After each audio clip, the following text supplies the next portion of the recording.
Je suis Eddy Monio, je suis comédien, j'ai 26 ans, je suis acteur, réalisateur, compositeur, interprète.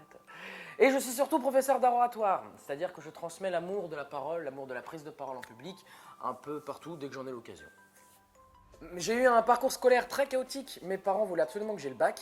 Et donc j'ai eu le bac, puis ils voulaient absolument que j'ai une licence. J'ai trouvé une licence de théâtre. Et pendant que je faisais cette licence de théâtre, j'ai été approché par une association universitaire qui promulguait la prise de parole en public, l'éloquence.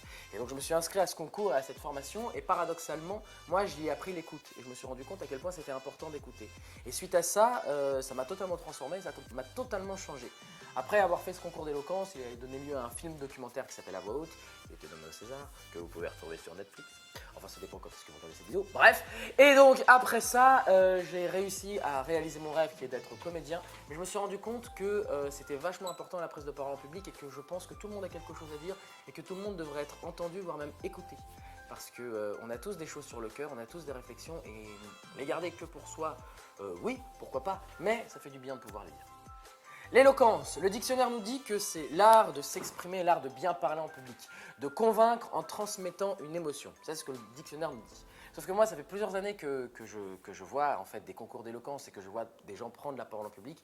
Et je me suis rendu compte que l'éloquence, c'était avant tout être sincère. Pour être convaincant, il faut être convaincu. C'est-à-dire qu'aujourd'hui, on voit plein d'hommes et de femmes politiques qui prennent la parole en suivant un programme ou en suivant un prompteur ou un script qui a été préalablement écrit. Ils ont tous les codes et toutes les techniques de l'art oratoire et par conséquent, ils parlent bien, mais il manque un truc. Et à côté, je vois des libraires, je vois des caissiers, je vois n'importe qui prend la parole et qui défend quelque chose qui lui tient à cœur. Et alors là, ça devient le ou la plus belle oratrice que j'ai jamais vue de ma vie finalement. Parce qu'en étant sincère, on dit la vérité. Et quand on dit la vérité, mine de rien, on est très très éloquent. On trouve toujours les mots, surtout pour combattre l'injustice. Parce qu'on a tous quelque chose à dire, tous. Et la parole de chacun compte, chacune compte. Tout le monde a des choses sur le cœur, tout le monde remarque des choses et tout le monde a envie de s'exprimer. Et même s'il y en a qui n'ont pas forcément envie, et ben c'est quand même un droit, on a le droit de s'exprimer. On a la liberté d'expression en France, mine de rien, et dans le monde normalement. Donc pourquoi faire une formation à l'art oratoire? Pour pouvoir justement faire en sorte que chaque personne dans ce monde, dans cette société, puisse sortir la tête hors de l'eau et puisse dire ce qu'ils ont à dire et être écouté. Ça ressemble, en vrai, très honnêtement, ça ressemble à un cadre assez privilégié parce qu'on a des salles hyper grandes. On a des salles qui sont propices à la prise de parole en public. On a, plein d'outils qui sont géniaux et on a surtout une écoute qui est bienveillante, partout. Que ce soit de moi, que ce soit des animateurs aussi qui sont là, que ce soit des jeunes qui viennent justement prendre la parole. Et on a en fait l'avenir de l'humanité, mine de rien, chaque jour en cours. C'est-à-dire que moi, je me suis rendu compte en tant que formateur que l'humain devenait de plus en plus intelligent. C'est juste qu'on lui donnez pas la possibilité de réfléchir, pas comme il faut, mais juste de réfléchir tout court finalement. Et quand je fais des cours de formation, quand je suis en formation et que je donne des sujets, je me rends compte à quel point les élèves que j'ai, les enfants finalement, sont intelligents et sont en fait l'avenir de l'humanité. Et je sais que quoi qu'il arrive, déjà la vie est belle, et quoi qu'il arrive, on n'a rien à craindre.